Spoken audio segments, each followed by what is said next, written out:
Welcome to 360 Tamil. இப்போ நம்ம செங்கலம் அப்படின்ற வெப் சீரிஸோட எக்ஸ்பிளனேஷன் பத்தி தான் பார்த்துட்டு இருக்கோம். இது ஒரு பக்காவான பொலிட்டிக்கல் த்ரில்லர் வெப் சீரிஸ்னு சொல்லலாம். ஸ்டார்டிங்ல இருந்து எண்டிங் வரைக்கும் சூப்பரா கொண்டு போயிருப்பாங்க. நிறைய எதிர்பார்க்காத ட்விஸ்டும் இந்த சீரிஸ்ல வச்சிருப்பாங்க. இந்த சீரிஸ்ல ஆல்ரெடி 2 பார்ட்டை நம்ம எக்ஸ்பிளைன் பண்ணிட்டோம். அதை பார்த்துட்டு இதை பார்த்தீங்கன்னா தான் உங்களுக்கு கதை கிளியரா புரியும். இது வரைக்கும் அது 2 பார்க்கலன்னு வைங்களேன், நான் லிங்க் கொடுக்குறேன், அது மூலியமா பார்த்துக்கோங்க. அதுக்கப்புறம் இந்த பார்ட்டை கண்டினியூ பண்ணுங்க. இல்ல அது 2 பார்த்துட்டீங்கன்னா இதை நேரடியா கண்டினியூ பண்ணுங்க. எக்ஸ்பிளனேஷனுக்குள்ள போறதுக்கு முன்னாடி வீடியோக்கு ஒரு லைக் போடுங்க. அது மூலியமா இந்த வீடியோ இன்னும் நிறைய பேர்கிட்ட கொண்டு போய் சேர்க்கப்படும். மேற்கொண்டு டைம் வேஸ்ட் பண்ணாம நம்ம நேரடியா எக்ஸ்பிளனேஷனுக்குள்ள போயிடலாம். இன்றுன்னு போட்டு இப்ப நடக்கிற விஷயத்த காட்டுறாங்க. ரவி செல்லப்பா காணாம போயிட்டார்ல, அந்த தகவல் இன்ஸ்பெக்டருக்கும் கமிஷனருக்கும் தெரிய வருது. இப்ப சிசிடிவி எல்லாம் செக் பண்றாங்க. அப்படி செக் பண்ணும்போது தான் வீரா தான் தூக்கியிருக்காரு அப்படின்றது உங்களுக்கு தெரிய வருது. எங்க தூக்கிட்டு போயிருக்கான்றதை கண்டுபிடிக்கணும் அப்படின்ற மாதிரிலாம் இவங்க யோசிக்கிறாங்க. அப்படியே தனியா இருக்க ஒரு பகுதியை நமக்கு காட்டுறாங்க. வீரா தானே தூக்கிட்டு வந்தாரு. இப்ப வீரா அந்த காருக்கு கொஞ்சம் தள்ளி உட்காந்துட்டு இருக்காரு. வேற யாராவது வராங்களான்னு பாக்குறதுக்காக தான் இப்படி உட்காந்துட்டு இருக்காரு. காருக்குள்ள இருக்க ராயர் இருக்காரு பாத்தீங்களா, ரவி செல்லப்பாவை லாக் பண்ணி வச்சிருக்காரு. இப்ப அவர்கிட்ட பேச ஆரம்பிக்கிறாரு. இல்ல சம்பந்தப்பட்ட எல்லாரையும் நான் ஒவ்வொருத்தரா கொண்டுட்டு இருக்கேன். அந்த சம்பவத்துல நீயும் சம்பந்தப்பட்டிருக்கேன்னு எனக்கு நல்லா தெரியும். ஆனா என் உள் மனசு வேற ஒண்ணு சொல்லுது. உங்களுக்கெல்லாம் மேல வேற யாரோ இருக்காங்க, அவங்க சொல்லிதான் இதெல்லாம் பண்ணிருக்கீங்கன்னு எனக்கு தோணுது. அப்படி மேல யாராவது இருந்தா ஒழுங்கா சொல்லுன்ற மாதிரிலாம் கேக்குறாரு. அப்படியே கட் பண்ணி அன்று ஒரு நாள் அப்படின்ற மாதிரி காட்டுறாங்க. இந்த பகுதியில கவுன்சிலர் எலெக்ஷன் நடக்க போகுது. அதுல ஜெயிக்கிறவங்க தான் சேர்மன். அதனால ரொம்ப பரபரப்பா இது நடக்குது அப்படின்ற மாதிரி நியூஸ்ல எல்லாம் சொல்லிட்டு இருக்காங்க. இப்ப சிவஞானத்தை பாக்குறதுக்காக சிவஞானத்துக்கு வேண்டிய எல்லாருமே வந்துட்டு இருக்காங்க. அப்படியே கட் பண்ணி அந்த சைட நமக்கு காட்டுறாங்க. அந்த சைடுல இவங்க கட்சியில குரு தானே எட்டு, அவருமே வந்துட்டு இருக்காரு. இப்ப சூரியகலா உட்காந்துட்டு இருக்கும் போது ஒரு நபர் வராரு. மாமா கூப்பிட்டாரா அப்படின்ற மாதிரி இவங்க எந்திரிக்கிறாங்க. இல்ல மேடம், சிலிண்டர் எடுக்கிறதுக்காக தான் வந்திருக்கன்ற மாதிரி இவர் சொல்லிட்டாரு. இவங்களோட முகமே வாடி போயிருது. ஏன்னா மாமா நிறைய பேரை வர வச்சிருக்காரு, நம்மள எதுக்காக கூப்பிடல அப்படின்ற மாதிரி தான் இவங்க யோசிச்சுட்டு இருக்காங்க. இந்த விஷயத்தெல்லாம் நாச்சியாரும் பார்த்து புரிஞ்சுக்கிறாங்க. இப்ப நாச்சியாருக்கு பாதுகாப்பா அண்ணனுமே இந்த இடத்துக்கு வந்துடுறாரு போல. அண்ணனுமே அந்த இடத்துல எல்லாருமே வந்ததை கவனிச்சிருப்பாரு. எல்லாருமே வந்துட்டாங்க, இன்னும் எதுக்கு உங்களை கூப்பிடலன்னு தெரியலன்ற மாதிரி சொல்லிட்டாரு. அப்ப என்ன நிக்க வைக்கிற ஐடியா இல்ல போல, என்ன பண்றது அப்படின்ற மாதிரிலாம் சூரியகலா ஃபீல் பண்ணிட்டு இருக்காங்க. ஃபீல் பண்ணாத, வேற ஏதாவது பண்ணலாம் அப்படின்ற மாதிரி நாச்சியார் சொல்றாங்க. கணேசமூர்த்தியும் குருவும் இருக்க சைட நமக்கு காட்டுறாங்க. ஆக்சுவலா குரு இருக்கார்ல, யாரை நிக்க வைக்கலாம் அப்படின்ற மாதிரி முடிவு எடுத்துறாரு. ஆனா கணேசமூர்த்தி இருக்கார்ல, அவனை எப்படியாவது நம்ம தோக்கடிக்கணும், ஜெயிக்க விடக்கூடாதுன்ற மாதிரி யோசிக்கிறாரு.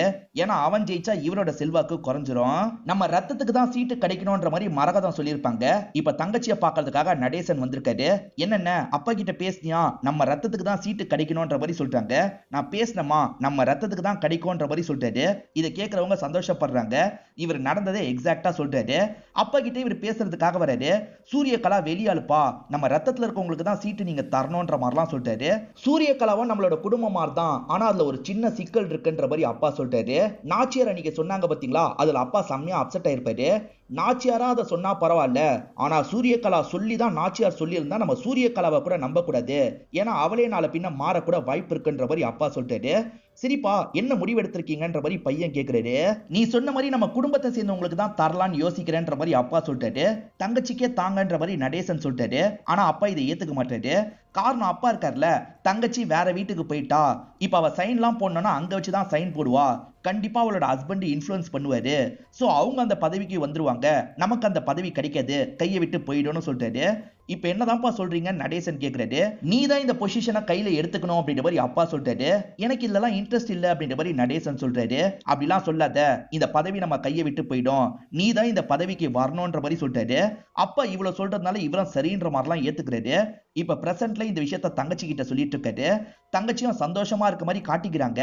ஆனா நமக்கு பதவி கிடைக்கலையேன்ற மாதிரி லைட்டா ஃபீல் பண்றாங்க. இந்த சைடு ராயர் இருக்காரு பாத்தீங்களா, யார் யாருக்கோ கால் பண்ணி சில விஷயங்கள்லாம் சொல்லிட்டு இருக்காரு. இது எல்லாத்தையும் சூரியகலாவும் கவனிச்சிட்டு இருக்காங்க. நீங்க 2 பேர் என்ன பிளான் போடுறீங்க, மாமா ஏதாவது அப்செட் ஆயிட போறாரு, பிரச்சனை ஆயிட போகுது அப்படின்ற மாதிரி சொல்றாங்க. அதெல்லாம் ஒரு பிரச்சனையும் ஆகாது அப்படின்ற மாதிரி நாச்சியார் சொல்றாங்க. அப்பா நடேசனை தான் நிக்க வைக்கணும்னு முடிவு பண்ணிட்டார்ல, இப்ப எல்லார்கிட்டயும் சொல்லலாம்னு நினைக்கிறாரு. அதுக்குள்ள ஒவ்வொருத்தருக்கா போன் கால் வருது. சிவஞான ஐயா யார முடிவு பண்ணிருக்காருன்னு இப்பதான் தெரிஞ்சது, நல்ல முடிவு தான் எடுத்திருக்காருன்ற மாதிரி ஒவ்வொருத்தரா சொல்லிட்டு இருக்காங்க. ஆமா ஆமா, ஐயா நல்ல முடிவு தான் எடுத்திருக்காருன்ற மாதிரி இவங்களும் பேசிட்டு இருக்காங்க. இந்த மாதிரி கால் பண்றதுல கணேசமூர்த்தியே கால் பண்றாரு. ஐயா கிட்ட போனை தாங்கன்ற மாதிரி சொல்லிட்டாரு. செந்தமிழன் இருக்கார்ல, கணேசமூர்த்தி தான் லைன்ல இருக்காருன்ற மாதிரி சிவஞானத்து கிட்ட போனை தந்துடுறாரு. ஐயா, நீங்க பெரிய அரசியல்வாதின்றத ப்ரூவ் பண்ணிட்டீங்க. நீங்க கூட நடேசனை நிக்க வைப்பீங்க. நடேசனுக்கு பெருசா எக்ஸ்பீரியன்ஸ் இல்ல, ஜெயிச்சிடலான்ற மாதிரி நாங்க நினைச்சோம். ஆனா நீங்க உசாரா மருமகளை நிக்க வச்சீங்க பாருங்க, அங்கதான் நீங்க நிக்கிறீங்க. ஏன்னா அனுதாப ஓட்டு வந்து கண்டிப்பா உங்க மருமக தான் ஜெயிப்பான்ற மாதிரிலாம் சொல்றாரு. நம்ம எப்ப நிக்க வைக்கிறதுக்கு முடிவு பண்ணோம், இவனுங்க என்ன சொல்றாங்க அப்படின்ற மாதிரிலாம் சிவஞானம் பயங்கரமா ஷாக் ஆயிடுறாரு. யாரோ சாமர்த்தியமா இந்த வேலையை பண்ணிருக்காங்கன்னு இவருக்கு புரிஞ்சிருது. இப்பதான் நிறைய பேர் இருக்காங்கல்ல, சூரியகலா அம்மா தான் நிக்க போறாங்க அப்படின்ற மாதிரி சத்தம்லாம் போட்டுக்கிட்டே வந்துட்டு இருக்காங்க. அவங்க வீட்டு வாசல்ல நின்று கோஷம்லாம் போட்டுட்டு இருக்காங்க. இதெல்லாம் தள்ளி இருந்து இவரும் பார்த்து ஷாக் ஆயிடுறாரு. இதெல்லாம் சூரியகலா தான் பிளான் பண்ணிருக்கா போல அப்படின்ற மாதிரிலாம் யோசிக்கிறாரு. இவங்களுமே சந்தோஷப்படுறாங்க, மாலையெல்லாம் வாங்கி போடுறாங்க. இந்த வீட்டுல இருந்தே அந்த வீட்டுல இருக்க மாமனாருக்கு வணக்கம்லாம் வச்சிட்டு இருக்காங்க. சோ மாமனார் இவங்கள தான் முடிவு பண்ணிருக்காரு அப்படின்ற மாதிரி எல்லாருமே நினைச்சுக்கிறாங்க. இப்ப எல்லாருமே இந்த வீட்டுல இருந்து அந்த வீட்டுக்கு போய் சூரியகலாக்கு சப்போர்ட் பண்றாங்க. நான் சூரியகலாவை முடிவு பண்ணல, பையனை தான் முடிவு பண்ணேன்னு இதுக்கப்புறம் சொல்ல முடியாதுல்ல. இவருமே அமைதியா இந்த விஷயத்தை விட்டுறாரு. இப்ப சூரியகலா பிரச்சாரம்லாம் பண்றாங்க. கூட ஹெல்ப்புக்காக நாச்சியாரும் நாச்சியாரோட அண்ணனும் வந்துட்டு இருக்காங்க. இப்ப ஓட்டு எண்ணிக்கை நாள் வந்துருது. இவங்க தான் ஜெயிச்சிருப்பாங்க. ஜெயிச்சவங்க பதவி ஏற்பாங்கல்ல, அந்த ஃபங்க்ஷனுக்காக வந்திருக்காங்க. சூரியகலா இருக்காங்கல்ல, ஆசீர்வாதம் பண்ணுங்க மாமான்ற மாதிரி கால்ல விழுந்து ஆசீர்வாதம்லாம் வாங்குறாங்க. இப்ப ஸ்டேஜ்ல வந்து பேச ஆரம்பிக்கிறாங்க. ஒரு இடத்துல சைன் பண்ணணும் போல. இப்ப சூரியகலான்ற மாதிரி இவங்களும் சைன் எல்லாம் போடுறாங்க. நாச்சியார் இவங்க பக்கத்துல தான் இருந்துட்டு இருக்காங்க. சூரியகலா இந்த பதவிக்கு வந்து ஒரு வருஷத்துக்கு மேல ஆயிருது. இன்னமும் நாச்சியார் கூட தான் இருக்காங்க. ஒவ்வொரு நாளும் சூரியகலா வளர்ந்துகிட்டே இருக்காங்க. இதெல்லாம் நியூஸ் மூலியமா மாமனார் பாக்குறாரு. பயங்கரமா டென்ஷன் ஆகுறாரு. ஏன்னா சூரியகலா இப்பெல்லாம் மாமனாரை பாக்குறதுக்காக சுத்தமா வரதே கிடையாது. இப்ப கூட ஒரு ஸ்டேஜ்ல பேசிட்டு இருக்காங்க. அங்க போட்டோகிராஃபரா இருக்காரு பாத்தீங்களா, நாச்சியார போட்டோ எடுக்கிற மாதிரி நாச்சியாருக்கு தோணுது. இங்க வா தம்பின்ற மாதிரி கூப்பிடுறாங்க. என்னெல்லாம் போட்டோ எடுக்க கூடாது, எடுத்திருந்தாலும் டெலீட் பண்ணிருன்ற மாதிரி சொல்றாங்க. அவருமே சரின்ற மாதிரிலாம் ஏத்துக்கிட்டு தள்ளி போயிடுறாரு. எதுக்காக போட்டோ எடுக்க கூடாதுன்னு சொன்னாங்க, நம்ம எடுத்து வச்சுப்போன்ற மாதிரி இவரும் ஒரு போட்டோ எடுத்து வச்சுக்கிறாரு. நிரந்தரமா அவங்களோட பதவியை தக்க வைக்கிற மாதிரி சூரியகலா ஒவ்வொரு விஷயமா பண்ணிட்டு இருக்காங்க. எப்படி இவ்வளவு சாமர்த்தியமா அரசியல் பண்ணிட்டு இருக்கா அப்படின்ற மாதிரி சிவஞானமே மிரண்டு போய் பார்த்துட்டு இருக்காரு. கண்டிப்பா இதுக்கெல்லாம் காரணம் மருமக கிடையாது, மருமகளை விட மருமகளுக்கு பக்கத்துல இருக்கவ தான் ஆபத்தானவ அப்படின்ற மாதிரிலாம் மார்க் பண்ணி வைக்கிறாரு. சூரியகலா அந்த வீட்டுல இருந்தும் வேற வீட்டுக்கு மாறி வந்துடுறாங்க போல. இப்ப சாப்பிடறதுக்காக உட்காடுறாங்க. நாச்சியார் நீயும் உட்காருன்னு சொல்றாங்க. இல்ல நாளா உட்கார கூடாது, நீ உட்காந்து சாப்பிடுன்ற மாதிரி சொல்றாங்க. ஏன்ற மாதிரி அவங்க கேக்குறாங்க. என்னதான் நான் உன்னோட ஃப்ரெண்டா இருந்தாலும் சரி, நீ பெரிய ஆளு, நீ தான் உட்காந்து சாப்பிடணும். உன் முன்னாடி யாரையும் உட்கார வைக்க கூடாது. நான் உட்காந்தேன்னு வச்சுக்கோ, பாக்குற மத்தவங்களும் உட்காரலாம் நினைப்பாங்க. உன் பவரே வீக் ஆயிடும். அதனால உன்னோட பவரை என்னைக்குமே வீக்காக விடக்கூடாது அப்படின்ற மாதிரிலாம் பொலிட்டிக்கல் அட்வைஸ் பண்றாங்க. இந்த பகுதியை 40 வருஷமா இவங்க கண்ட்ரோல்ல இருந்திருக்கும். அதெல்லாம் கையை மீறி போயிருச்சுல, இதை நினைச்சு நடேசன் ஃபீல் பண்றாரு. இங்க பிளான போட முடியலன்றதுக்காக தான் வேணும்ட்டே தள்ளி இருக்கிற அந்த வீட்டுக்கு போயிருக்காங்க. இப்ப அந்த வீட்லயும் வேலை முடிஞ்சிருச்சுல, அதனால தான் வேற எங்கேயோ கிளம்பிட்டாங்க. நீங்க எப்படிப்பா இதை கணிக்காம விட்டீங்கன்ற மாதிரி அப்பா கிட்ட கேக்குறாரு. எப்படி மிஸ் ஆச்சுன்னு எனக்கு தெரியல, சாமர்த்தியமா என்னை ஏமாத்திட்டாங்கன்ற மாதிரி ஃபீல் பண்றாரு. அண்ணனும் இந்த இடத்துல தங்கச்சிக்கு சப்போர்ட்டிவா இருக்காரு போல. இப்ப அண்ணன் சாப்பிடறதுக்காக வந்திருக்காரு. அண்ணனும் தங்கச்சியும் சேர்ந்த மாதிரி சாப்பிட்டுட்டு இருக்காங்க. ஒரு லேடி தான் பரிமாறுறாங்க. ஆனா இப்ப இந்த இடத்துக்கு வந்த சூரியகலா இருக்காங்கல்ல, நான் பரிமாறுறேன்ற மாதிரி பரிமாறுறாங்க.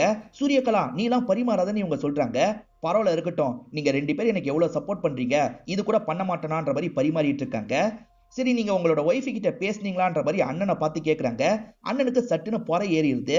ஒய்ஃபை பத்தி கேட்டோன்னே என்னோட அண்ணனுக்கு பயம் வந்துருச்சு. என் அண்ணனுக்கும் அன்னிக்கும் சண்டை போயிட்டு இருக்கு அப்படின்ற மாதிரிலாம் தங்கச்சி சிரிச்சுக்கிட்டே சொல்றாங்க. இவருக்கு பொறை ஏறிடுச்சுல, தண்ணி குடிக்கிறதுக்காக கொஞ்சம் தள்ளி இருக்கிற இடத்துக்கு வந்துடுறாரு. இப்ப தண்ணி குடிக்கும் போது தான் சில விஷயங்களை யோசிச்சு பாக்குறாரு. ஆக்சுவலா நடுவுல இவர் ஒய்ஃபை பாக்குறதுக்காக வீட்டுக்கு போயிருப்பாரு. ஆனா ஒய்ஃப் செம்ம கோவத்துல இருக்காங்க. காரணம் என்னன்னு பாத்தீங்கன்னா, இவர் 6 மாசத்துல வரேன்னு சொல்லிட்டு போயிருப்பாரு. ஆனா 1 வருஷத்துக்கு மேல அந்த இடத்துல இருந்துட்டு இருக்காரு. அதுவும் இல்லாம இவருக்கும் சூரியகலாக்கும் நெருக்கம் அதிகம்ன்ற மாதிரி ஊர்ல ஒவ்வொருத்தரும் ஒவ்வொன்னு பேசுவாங்க. அதை நினைச்சுதான் ஒய்ஃப் கோவப்படுறாங்க.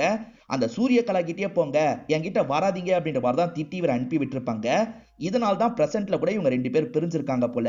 இன்னைக்கு சூரியகலாவோட பர்த்டேவா இருக்கும். அதனால நிறைய பேரை வீட்டுக்கு இன்வைட் பண்ணிருக்காங்க. அதாவது சிவஞானம் வீட்டுக்கு வர வச்சு பேசுவாரு பாத்தீங்களா, அவங்க எல்லாரையும் இவங்க வர சொல்லியிருக்காங்க. அவங்க எல்லாருமே இந்த இடத்துக்கு வந்துடுறாங்க. அதுல ஒருத்தவங்களோட பொண்ணு வயசுக்கு வந்திருப்பா. என்னக்கா பொண்ணு வயசுக்கு வந்துட்டா போல, கிராண்டா இதை நம்ம செலிப்ரேட் பண்றோம் அப்படின்ற மாதிரிலாம் இவங்க சொல்றாங்க. அவங்களுமே சரின்ற மாதிரிலாம் ஏத்துக்கிறாங்க. இப்ப சூரியகலா சிக்னல் கொடுக்குறாங்க. ஆளுங்க இருக்காங்கல்ல, எல்லாருக்குமே பேக்லாம் தராங்க. பேக்ல என்ன இருக்கும்ன்ற மாதிரி எல்லாருமே யோசிக்கிறாங்க. ஒவ்வொருத்தரா பிரிச்சு பாக்குறாங்க. அப்பதான் கட்டுக்கட்டா காசு வச்சிருக்கிறது தெரியுது. இவ்வளவு காசான்ற மாதிரி எல்லாருமே யோசிக்கிறாங்க. இப்ப சூர்யகலா இருக்காங்கல்ல, என் மாமா கிட்ட நீங்களாம் ரொம்ப வருஷமா இருந்திருக்கீங்க, அவர் எந்த அளவுக்கு உங்களை கவனிச்சுக்கிட்டாருன்றது எனக்கு தெரியாது, ஆனா நான் உங்க எல்லாரையும் நல்லபடியா கவனிச்சுப்பேன், ஒரு ஸ்கீம் மூலியமா நமக்கு காசு கிடைச்சது இல்ல, அந்த காசை தான் உங்களுக்கு பிரிச்சு தந்திருக்கேன், இந்த மாதிரி வருஷம் வருஷம் உங்களுக்கு நிறைய காசு தருவேன், நான் சேர்த்தனா நீங்களும் சேர்த்த மாதிரி தான், கண்டிப்பா உங்களுக்கு தான் எங்களோட சப்போர்ட் அப்படின்ற மாதிரி எல்லாருமே சேர்ந்த மாதிரி சொல்றாங்க. நாச்சியார் சொல்றதை கேட்டதா இவங்க ஒவ்வொரு கையா நகர்த்திட்டு இருக்காங்க. இப்ப வேற ஒரு ஃபங்க்ஷனுக்காக தான் வந்திருக்காங்க. ஆக்சுவலா ராயர் இருக்கார்ல, இவங்க பாடி கார்டு மாதிரி தான் இருப்பாரு. இப்ப வெளியே நின்னுட்டு இருக்காரு. அப்பதான் இந்த இடத்துக்கு இவரோட பங்காளி வந்திருக்காரு. பிஏ பாபுன்னு ஒருத்தரை காட்டினாங்க பாத்தீங்களா, அவர் பங்காளிக்கு வேண்டியவர் போல. இப்ப பாபுவை கூட்டு வந்து இவருக்கு அறிமுகப்படுத்தி வைக்கிறாரு. இவரும் நம்ம ஜாதி ஆளு தான், நாளை பின்ன ஏதாவது ஹெல்ப் தேவைப்பட்டா கொஞ்சம் பண்ணுன்ற மாதிரி சொல்றாரு. இப்ப பாபு இருக்கார்ல, நீங்க மேடத்துக்கு ரொம்ப க்ளோஸ்னு சொன்னாங்க, மேடத்தை பாக்குறதுக்கு நீங்க ஹெல்ப் பண்ணுங்க, கணேசமூர்த்தி ஐயாவை பார்க்கணும்னா நான் ஹெல்ப் பண்றேன்னு சொல்றாரு. சரின்ற மாதிரி ராயருமே ஏத்துக்கிறாரு. இப்ப நமக்கு சூர்யகலாவை காட்டுறாங்க. யாரோ பத்திரிக்கை வச்சிருக்கிறது தெரியுது. பிரிச்சு பாக்குறாங்க. பார்த்தா அந்த ரவி செல்லப்பாவோட பேரு, கணேசமூர்த்தியோட பேர்லாம் மேல இருக்கு, இவங்களோட பேரு கீழே இருக்கு. இவங்க பயங்கரமா டென்ஷன் ஆயிடுறாங்க. இந்த மாதிரி ஒரு ஃபங்க்ஷனுக்கு நான் போணுமா, போக மாட்டேன்ற மாதிரி சொல்லிட்டாங்க. இந்த ஃபங்க்ஷனுக்கு போனா உனக்கு ஒரு அட்டென்ஷன் கிடைக்கும்ன்ற மாதிரி நாச்சியார் சொல்றாங்க. ஆனா அண்ணன் இருக்கார்ல, அவங்கள மதிக்காத இடத்துல அவங்க எதுக்கு போகணும், அதெல்லாம் ஒண்ணு வேணான்ற மாதிரி சொல்லிட்டாரு. சூர்யகலாவும் வேணான்னு முடிவு எடுக்கிறாங்க. சூர்யகலா வரமாட்டாங்கன்னு உங்களுக்கு தெரிஞ்சிருது. அதனால என்ன பண்றாங்கன்னா சூர்யகலாவோட பேரை முன்னாடி போட்டுறாங்க. இப்ப இன்விடேஷன் அனுப்பி வைப்போம்னு யோசிக்கிறாங்க. ஊர்ல ஒரு பெரியவர் இறந்து போயிடுவாரு, அந்த இடத்துல போய் நலம் விசாரிக்கலான்ற மாதிரி சூர்யகலாவும் டீமும் சேர்ந்த மாதிரி வந்துடுறாங்க. இப்ப சூர்யகலாவும் நலம் விசாரிக்கிற மாதிரிலாம் பேசிட்டு இருக்காங்க. பக்கத்திலேயே தான் இவரு உட்காந்துட்டு இருக்காரு. அப்பதான் இவரோட பங்காளி கொஞ்சம் தள்ளி வராரு. பங்காளி பேசணும்னு சொல்லியிருப்பாரு, அதனால இவரும் கூட்டத்தை விட்டு தள்ளி வந்துடுறாரு. பங்காளி அந்த பாபு கூட தான் வந்திருக்காரு. மேடம் அந்த ஃபங்க்ஷனுக்கு வரமாட்டேன்னு முடிவு எடுத்திருக்காங்களாமே, அவங்க வந்தா நல்லா இருக்கும், கணேசமூர்த்தி ஐயா கிட்ட நானும் நல்ல பேர் எடுப்பேன், அடுத்த லெவலுக்கு போவேன், ப்ளீஸ் பிரதர் கொஞ்சம் ஹெல்ப் பண்ணுங்க அப்படின்ற மாதிரிலாம் கேட்கிறாரு. ராயரு, நம்ம ஜாதியால மேல வரதுக்கு நம்ம தான் ஹெல்ப் பண்ணோம், கொஞ்சம் பார்த்து பண்ணி விடு அப்படின்ற மாதிரி சொல்லிட்டாரு. ராயரும் சரி மேடம் கிட்ட பேசி எப்படியாவது வர வைக்கிறேன்ற மாதிரி சொல்லிட்டாரு. இது போதும்ன்ற மாதிரி அந்த பிஏவும் சந்தோஷமா கிளம்புறாரு. அவங்க கிட்ட இருந்து இன்னொன்று பத்திரிக்கை வந்திருக்கு பாத்தீங்களா, அந்த பத்திரிக்கையை கொண்டு வந்து காட்டுறாங்க.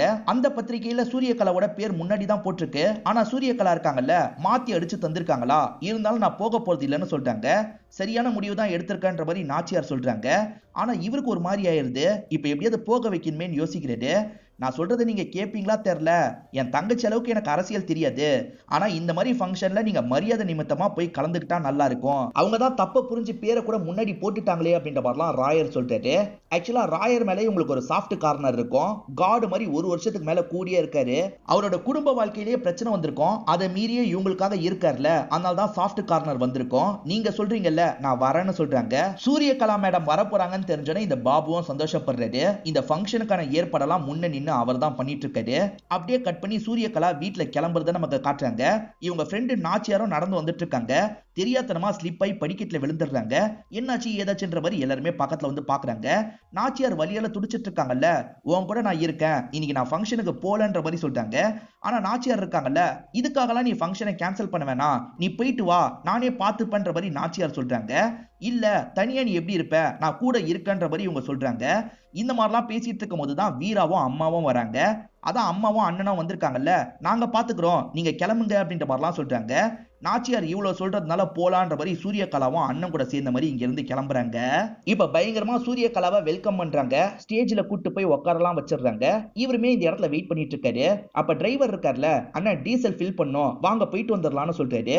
டே போகும்போது ஃபில் பண்ணிக்கலாம்னு இவர் சொல்றாரு. இல்லண்ணே மேடம் வரதுக்கு லேட் ஆகும்ல, நம்ம போயிட்டு வந்துடலாம் அப்படின்ற மாதிரி இவனும் சொல்றான். சரி வண்டி எடு போலான்ற மாதிரி இவரும் வண்டியில ஏறி உட்கார்றாரு. இந்த சமயம் தான் கணேசமூர்த்தி ஸ்டேஜை நோக்கி வந்துட்டு இருக்காரு. கணேசமூர்த்தியை வெல்கம் பண்றதுக்காக ரவி செல்லப்பாலாம் கீழே இறங்கி வந்துடுறாரு. இப்ப குடிகாரங்களுக்குள்ள சண்டை ஏற்படுது. மாத்தி மாத்தி சண்டை போட்டுக்கிறாங்க. அந்த சண்டை பெரிய சண்டையா மாறிடுது. ஒருத்தன் கையில பாம் வச்சிருப்பான் போல, தூக்கி ஸ்டேஜ் மேலேயே போடுறான். ஸ்டேஜ்ல இவங்க தானே இருக்காங்க, அந்த இடத்துல வெடிச்சு சதறாங்க. இந்த விஷயத்தெல்லாம் போயிட்டு இருக்க இவர் கவனிக்கிறாரு.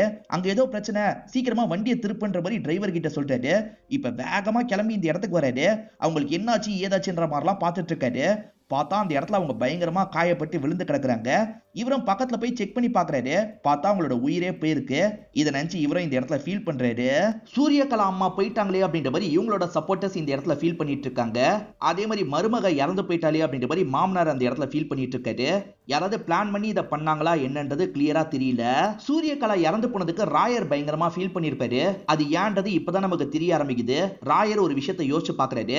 ஆக்சுவலா ஸ்கூல் டைம்லயே ராயருக்கு சூரியகலாவை ரொம்ப பிடிக்கும். சூரியகலா தங்கச்சியோட ஃப்ரெண்ட் இல்ல, அது மூலியமா இவரும் நடுவுல அவங்க கிட்ட பேசுவாரு. அவங்களுமே இவரை பார்த்து பார்த்து சிரிப்பாங்க. அவங்களுக்குமே நம்மள பிடிச்சிருக்கு போல அப்படின்ற மாதிரிலாம் இவர் யோசிச்சிருப்பாரு. அவங்க பணக்கார ஃபேமிலியை சேர்ந்தவங்கல்ல, அதனால பெரிய லெவல்ல அவங்க வீட்டுல இருந்து சாப்பாடு வரும். இருந்தாலுமே அவங்க இருக்காங்கல்ல, இவங்க கிட்ட அதை ஷேர் பண்ணிப்பாங்க. இவங்க சாப்பாடை வாங்கிலாம் சாப்பிடுவாங்க. இதெல்லாம் நீ சாப்பிடாதன்ற மாதிரி சூரியகலா கிட்ட சொல்லுவாங்க. இருந்தாலும் சூரியகலா அண்ணனை பார்த்து சிரிச்சுக்கிட்டே அந்த சாப்பாடெல்லாம் சாப்பிடுறாங்க. சூரியகலா வயசுக்கு வந்துடுறாங்க. அவ வயசுக்கு வந்ததுல இருந்து பசங்க கிட்ட பேசவே மாட்டா அப்படின்ற மாதிரி நாச்சியார் சொல்றாங்க. ஆனா இவர் இருக்கார்ல, நம்ம கிட்ட கண்டிப்பா பேசுவான்ற மாதிரிலாம் யோசிக்கிறது. அவங்க என்னடானா இவர்கிட்ட மட்டும் பேசுறாங்க, இவரோட கையை மட்டும் யாருக்கும் தெரியாம பிடிக்கிறாங்க. சோ அவங்களுக்கும் நம்மள பிடிச்சிருக்கு அப்படின்றத இவர் புரிஞ்சிருப்பாரு. அவங்க பணக்கார வீட்டு பொண்ணுல இவர் சொல்றதுக்கு தயங்கிக்கிட்டே இருப்பாரு. ஒரு ஸ்டேஜ்ல ரெண்டு பேருமே சேர்ந்த மாதிரி காலேஜே முடிச்சிடுறாங்க. அவங்களுமே அவங்களோட ஊரை பார்த்து கிளம்புறாங்க. இவருமே பைக்ல உட்கார்ந்த மாதிரி அவங்கள ஒரு பார்வை பாக்குறாரு. அவங்களும் பார்த்துக்கிட்டே போறாங்க, இவருமே பார்த்துக்கிட்டே போறாரு. இவர் இந்த இடத்துக்கு வந்ததுக்கு அப்புறம் ஒரு விஷயம் நடந்திருக்கும். அதை பத்தியே இப்ப யோசிச்சு பாக்குற மாதிரி நமக்கு காட்டுறாங்க. தங்கச்சி வீட்டுல இல்லாத சமயம் இவங்க ரெண்டு பேருமே பேசிக்க ஆரம்பிக்கிறாங்க. ஆக்சுவலா தங்கச்சிக்கு சப்போர்ட்டா இருக்கிறதுக்காக மட்டும் இவர் வரல, இவங்கள பாக்குறதுக்காகவும் தான் இந்த இடத்துக்கு வந்திருப்பாரு. ஸ்கூல் டைம்ல நான் உன்னை லவ் பண்ணேன், ஆனா சொல்லதான் தைரியம் பத்தல அப்படின்ற மாதிரி சொல்றாரு. இவங்களுமே ஸ்கூல் டைம்ல காலேஜ் டைம்ல லவ் பண்ணாங்கல்ல, அந்த விஷயத்தை ஒத்துக்கிறாங்க. ஆனா என்னைக்கு என்னோட ஹஸ்பண்ட் கூட கல்யாணம்னு ஏற்பாடாச்சோ அன்னைக்கே நான் உன்னை மறந்துட்டேன். ஹஸ்பண்ட் இறந்ததை நான் எதிர்பார்க்கல, திடீர்னு பார்த்தா இறந்து போயிட்டாரு. நான் தனிமையில இருக்கும் போதுதான் உன்னோட ஞாபகம் எனக்கு திரும்பி வந்தது. நான் பொலிட்டிக்கல் அட்வைசரா யாரையாவது கூட வச்சுக்கலாம்னு நினைச்சேன். நாச்சியாரை வச்சுக்கலாம்னு நினைச்சதுக்கு நீயும் ஒரு விதத்துல காரணம். உன்னை பார்க்கலாம்ல, அதுக்காக தான் திரும்பி அந்த இடத்துக்கு வந்தேன்ற மாதிரிலாம் இவங்களோட அன்பை வெளிப்படுத்திட்டு இருக்காங்க. ரெண்டு பேருக்கும் ஒருத்தர் இப்ப கூட பிடிக்கதான் செய்து போல. இப்ப அவங்க கை மேல இவருமே கைய வைக்கிறாரு. அவங்க எதுவுமே சொல்லாம இருக்காங்க. அவங்க இறந்து போனதுக்கு எதுக்கு இவ்வளவு ஃபீல் பண்றாருன்னு இப்போ உங்களுக்கு புரிஞ்சிருக்கும்னு நினைக்கிறேன். இப்ப வேற சில விஷயங்களை யோசிச்சு பாக்குறாரு. ஆக்சுவலா அன்னைக்கு அந்த ஸ்டேஜ் வெடிக்கும் போது அவங்க மட்டும் தான் இருந்திருப்பாங்க. உசாரா மத்தவங்க எல்லாம் கீழே இறங்கியிருப்பாங்க. அது எப்படி எல்லாருமே கீழே இறங்குனாங்க? பிளான் போட்ட மாதிரி தான் இறங்கி இருக்காங்க. இதை திட்டம் போட்டு கூட பண்ணிருக்க வாய்ப்பு இருக்குன்ற ஆங்கிள் யோசிக்கிறாரு. அப்படி யோசிக்கும் போது இவரை பொறுத்த வரைக்கும் அந்த பிஏ மேலதான் டவுட் வருது. ஏன்னா அந்த பிஏ இருக்கார்ல, ரெண்டு வாட்டி தான் மீட் பண்ணிருப்பாரு. அதுக்குள்ள க்ளோஸாலாம் பேசியிருப்பாரு. அவங்கள வர வைங்கன்னு சொல்லியிருப்பாரு. அதை கேட்டுதான் இவரும் கூட்டு போயிருப்பாரு. இதை தாண்டி வேற ஒருத்தர் மேல இவருக்கு ஹெவியா டவுட் வருது. என்னைக்கும் இல்லாம டிரைவர் இருக்கான்ல, பெட்ரோல் பொண்ணுன்ற மாதிரி சொல்லிக்கிட்டே இருந்திருப்பான். அதனால தான் அங்க இருந்து கிளம்பி இருப்பாரு. எதுக்காக அவன் கூட்டு போறதுக்கு பார்த்தான்? அவனும் இதுல சம்பந்தப்பட்டிருக்க வாய்ப்பு இருக்குன்னு நினைக்கிறாரு. திட்டம் போட்டுதான் சூரியகலாவை யாரோ சாவடிச்சிருக்காங்க, இதை இப்படியே விடக்கூடாது அப்படின்ற மாதிரி தம்பிங்க கிட்ட இவர் சொல்லிட்டாரு. ஆக்சுவலா அப்பாவோட ஒரு பழைய கன் இவங்க கிட்ட இருக்கும். அந்த கன் எடுத்துக்கிறாரு. இப்ப நேரா அந்த டிரைவரை பாக்குறதுக்காக வராரு. அவன் தப்பிச்சு ஓட பாக்குறான். கால்லயே ஷூட் பண்ணி விழ வச்சிடுறாரு. இப்ப அவனை கிணத்துல தள்ளி விட்டுருவன்ற மாதிரிலாம் மிரட்டிட்டு இருக்காரு. ஒழுங்கு மரியாதையே இல்ல, யாரெல்லாம் சம்பந்தப்பட்டான்ற பேரை சொல்லு, இல்லன்னு வச்சுக்கோ உன் கதையை முடிச்சிருவேன்னு சொல்றாரு. ஒருத்தர் ரெண்டு பேர் சம்பந்தப்படல, நிறைய பேர் சம்பந்தப்பட்டிருக்காங்க. உன்னோட பங்காளி சம்பந்தப்பட்டிருக்கான், அந்த பிஏ சம்பந்தப்பட்டிருக்கான், இதை தாண்டி சிவஞான ஐயாவோட மருமகன் சம்பந்தப்பட்டிருக்கான் அப்படின்ற மாதிரி சொல்றாரு. அதாவது மரகதம்னு ஒருத்தங்களை காட்டுவாங்கல்ல, அவங்க ஹஸ்பண்ட் சம்பந்தப்பட்டிருக்கிறதா சொல்றாரு. சரின்ற மாதிரி இவரும் இங்க இருந்து நடந்து போறாரு. சொல்லிட்டா விட்டுருவேன்னு சொன்னல, விடுன்ற மாதிரி அவன் கேட்கறான். ஆனா இவர் ஷூட் பண்ணி காலி பண்ணிடுறாரு. இப்ப அடுத்ததா பங்காளிய துரத்திட்டு இருக்காரு. பங்காளியும் விட்டுன்ற மாதிரி கெஞ்சுறாரு. அநியாயத்துக்கு அவளை சாவ விட்டுட்டியடா, கூட இருந்து நம்பிக்கை துரோகம் பண்ணிட்டியடா, உன்னை விட மாட்டேன் அப்படின்ற மாதிரி இவருமே ஷூட் பண்ணி கதையை முடிக்கிறாரு. ஆனா போலீஸுங்களாம் சுத்து போட்டு அமைக்கிறாங்க. ரெண்டு கொலை பண்ணிருக்காங்கல்ல, அதுக்காக ஜெயில இவங்களை போட்டுடுறாங்க. இப்ப அப்படியே கட் பண்ணி சிவஞானத்தை நமக்கு காட்டுறாங்க. சிவஞானம் இருக்குல்ல, அரசியல் நம்ம பக்கம் திரும்புது, எல்லாருக்கும் கால் பண்ணி வீட்டுக்கு வர சொல்லு, பேசி விட்டதெல்லாம் பிடிக்கலான்னு சொல்றாரு. நடேசனோ சரின்ற மாதிரி ஏத்துக்கிறாரு. இப்ப நாச்சியாரும் அம்மாவும் சேர்ந்த மாதிரி ஜெயில இருக்க 3 பேரையும் பாக்குறதுக்காக வந்திருக்காங்க. எதுக்காக அவசரப்பட்டு இப்படி பண்ணீங்கன்ற மாதிரி நாச்சியார் கேக்குறாங்க. கூட இருந்து நம்பிக்கை துரோகம் பண்ணிருக்காங்க, எப்படி விட சொல்றன்ற மாதிரி அண்ணனுங்க கோவப்படுறாங்க. நாச்சியார் இருக்காங்கல்ல, திரும்பி என்னால சாதாரண வேலைலாம் பார்க்க முடியாது, நான் அரசியல்ல தான் ஈடுபட போறேன், எப்படியாவது அந்த லீடர் பொசிஷனுக்கு நான் வந்துருவேன், அப்படி வந்ததுக்கு அப்புறம் உங்களை நான் வெளியே எடுக்கிறேன், நீங்க கொஞ்ச நாள் மட்டும் பொறுத்துக்கோங்கன்ற மாதிரி சொல்றாங்க. சரின்ற மாதிரி அண்ணனுங்களுமே ஏத்துக்கிறாங்க. நடேசன் எல்லாருக்குமே கால் பண்ணி வாங்கன்ற மாதிரி சொல்லியிருப்பாரு. ஆனா யாருமே வராம இருக்காங்க. சரி கால் பண்ணி பார்க்கலான்னு பார்த்தா யாருமே போன் எடுக்க மாட்டாங்க. என்ன யாருமே வர மாட்டாங்க, என்னவா இருக்கும்ன்ற மாதிரி இவர் யோசிக்கிறாரு. அவங்க இங்க வரல, வேற ஒரு இடத்துக்கு போயிட்டாங்க போலன்ற மாதிரி அப்பா சொல்லிட்டாரு. அப்படியே கட் பண்ணி அவங்கள எங்க வந்திருக்காங்கன்னு நமக்கு காட்டுறாங்க. அவங்க நாச்சியாரை பாக்குறதுக்காக தான் வீட்டுக்கு வந்திருக்காங்க. ஏன்னா இன்னைக்கு காசு வாங்குற நாளா இருக்கும், காசு வாங்குறதுக்காக தான் வந்திருக்காங்க. இப்ப நாச்சியார் எப்பவுமே தரதை விட டபுள் மடங்கா தந்துடுறாங்க. சூரியகலா இருக்கும் போது இதுல பாதி தானே கிடைச்சது, இதுக்கப்புறம் டபுள் மடங்கு கிடைக்கும், அதுவும் 6 மாசத்துக்கு ஒரு தடவை கிடைக்கும்ன்ற மாதிரிலாம் சொல்றாங்க. இப்பயும் நான் தான் லீடர்னு சொல்ல மாட்டேன், நீங்கெல்லாம் சேர்ந்து யாரை முடிவு பண்றீங்களோ அவங்க தான் லீடர் அப்படின்ற மாதிரிலாம் சொல்றாங்க. எல்லாருமே கிளம்பி வீட்டுக்கு போயிடுறாங்க. இவங்க இப்ப அதுல ஒரு முக்கியமான ஆளுக்கு கால் பண்றாங்க. நாளைக்கு எல்லாருமே என்னதான் லீடரா சொல்ல போறாங்க, நீங்க கட்சியில ஒரு முக்கியமான ஆள் இல்ல, அதனால தான் உங்ககிட்ட இதை சொல்லலாம் நான் நினைச்சேன். யாரு முதல்ல என்ன முன்மொழிகிறாங்களோ அவங்களுக்கு மட்டும் நான் நிறைய காசு தரலான்னு மனசுல வச்சிருக்கேன். சரிண்ணே, அப்புறமா பேசலான்ற மாதிரி உங்க காலை கட் பண்ணிடுறாங்க. உங்ககிட்ட மட்டும் தான் இதை சொல்றேன்னு சொல்றாங்கல்ல, ஆனா உண்மையில எல்லாருக்குமே கால் பண்ணி இதே விஷயத்த சொல்லியிருப்பாங்க. இப்ப முன்மொழியறதுக்கான டைம் வருது. இப்ப எல்லாருமே ஒரே சமயத்துல நீங்க தான் தலைவரா இருக்கணும்ன்ற மாதிரி சொல்றாங்க. அதாவது முதல்ல சொன்னா காசு நிறைய கிடைக்கும்ல, அதுக்கு ஆசைப்பட்டு தான் இப்படி சொல்றாங்க. இவங்க யாருக்குமே நம்ம அந்த பொசிஷனுக்கு தகுதியானவங்க அப்படின்றது தோணாம இவங்க பாத்துக்கிறாங்க. யாருக்குமே தோணாம நம்மள சொல்ல வச்சிட்டோம், இதுக்கப்புறம் நம்ம தான் லீடர் அப்படின்ற மாதிரி நாச்சியார் முடிவு பண்றாங்க. இப்ப வெளியே வந்து அறிவிக்கிறாங்க, எல்லாருமே உங்களுக்கு சப்போர்ட்லாம் பண்றாங்க. சூரியகலா பண்ணாம விட்டதை நான் தொடருவேன் அப்படின்ற மாதிரிலாம் சொல்றாங்க. இவங்களுக்கு பவர் கிடைச்சோன்னா பிரதர்ஸ் 3 பேரையும் வெளியே எடுத்துடுறாங்க. நீங்க கொஞ்ச நாள் இந்த மாதிரி கொலை கிலன்லாம் பண்ணாதீங்க, சமயம் பார்த்து சம்பந்தப்பட்ட எல்லாரையும் நான் கவனிச்சுக்கிறேன்ற மாதிரிலாம் சொல்றாங்க. என்னதான் இந்த மாதிரி தங்கச்சி சொன்னாலும் இவரால ஏத்துக்க முடியல. நம்ம ஏதாவது பண்ணணும், நம்ம இப்படியே இருக்கக்கூடாது, என் கையால அவங்கள கொலை பண்ணாதான் எனக்கு நிம்மதி கிடைக்கும்னு சொல்லிட்டாரு. சரின்ற மாதிரி தம்பிங்களுமே ஏத்துக்கிறாங்க. இப்ப மரகதம் ஹஸ்பண்ட பாக்குறதுக்காக வீட்டுக்கு வந்திருக்காங்க. ஐயாவெல்லாம் பார்க்க முடியாதுன்ற மாதிரி வெளியே இருக்க வாட்ச்மேன் சொல்லிட்டாரு. இவங்க கத்தி கத்தி கூப்பிடுறாங்க. அவருமே யாருன்ற மாதிரி பாக்குறதுக்கு வராரு. இப்ப கீழ இருந்தே கன்னை வச்சு ஷூட் பண்ணி கதையை முடிச்சிடுறாங்க. அங்க இருந்து தப்பிச்சு ஓடிடுறாங்க. இதுதான் ஸ்டார்டிங்ல நமக்கு காமிச்சிருப்பாங்க. இதுக்கப்புறம் தான் ஒவ்வொரு கொலையா பண்ணிருப்பாங்க. இதுக்கெல்லாம் பின்னாடி வேற யாரோ இருக்கிறதா ராயர் சொன்னாரு பாத்தீங்களா. ராயரை பொறுத்த வரைக்கும் சிவஞானம் தான் இதுக்கு பின்னாடி இருக்க வாய்ப்பு இருக்குன்ற மாதிரிலாம் யோசிக்கிறாரு. ஒழுங்கு ரீதியா சொல்லுன்ற மாதிரி இப்ப ரவி செல்லப்பா கிட்ட பேசிட்டு இருக்காரு.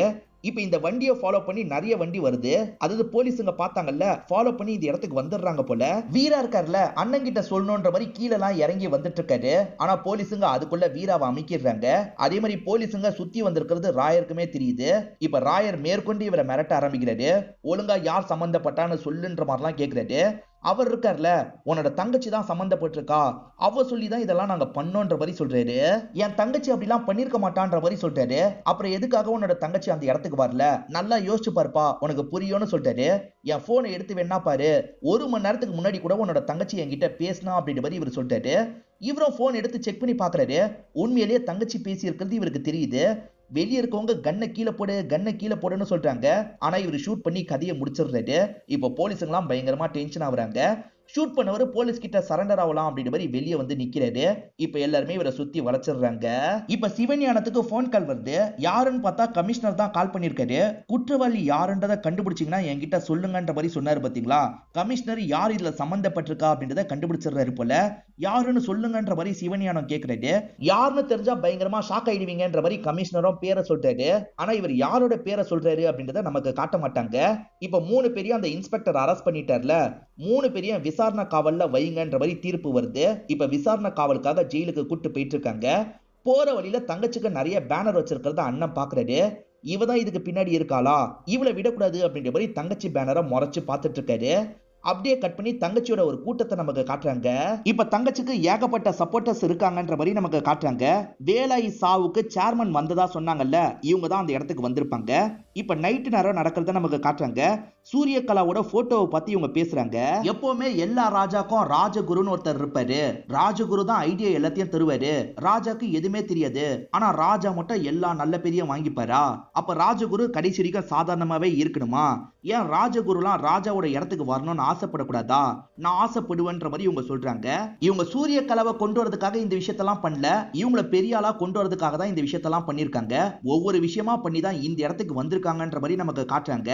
ஆக்சுவலா மாமனாருக்கு ஒரு தகவல் தெரிய வந்தது இல்ல, அநேகமா இவங்க தான் பண்ணாங்கன்ற மாதிரி தான் தகவல் தெரிஞ்சிருக்க வாய்ப்பு இருக்கு. ராஜமாணிக்கம் இறந்து போயிட்டா சூரியகலாக்கு ஒரு அரசியல் ஆசை வர வாய்ப்பு இருக்கு. அவன் நம்மள தேடி வர வாய்ப்பு இருக்கு. அவ கூட இருந்தே நம்ம அந்த பதவிக்கு வந்துடலான்ற மாதிரி கணக்கெல்லாம் பண்ணிருப்பாங்க. அதுக்கேத்த மாதிரி தான் காயெல்லாம் நகர்த்தி இருக்காங்க போல. கமிஷனர் யாரோட பேரை சொன்னாருன்றத நமக்கு காமிச்சிருக்க மாட்டாங்க. ஆனா இந்த முடிவை வச்சு பார்க்கும்போது இவங்க பேரை தான் சொல்லியிருக்க வாய்ப்பு இருக்கு. கண்டிப்பா இந்த வெப் சீரிஸ் உங்க எல்லாருக்குமே பிடிச்சிருக்கும்னு நம்புறேன். இந்த வீடியோ உங்களுக்கு பிடிச்சிருந்ததுன்னா லைக் பண்ணுங்க, கமெண்ட் பண்ணுங்க, மறக்காம 360 தமிழ் சேனலை சப்ஸ்கிரைப் பண்ணுங்க. தொடர்ச்சியா இந்த மாதிரி வீடியோக்கள் வந்துகிட்டே தான் இருக்கும்.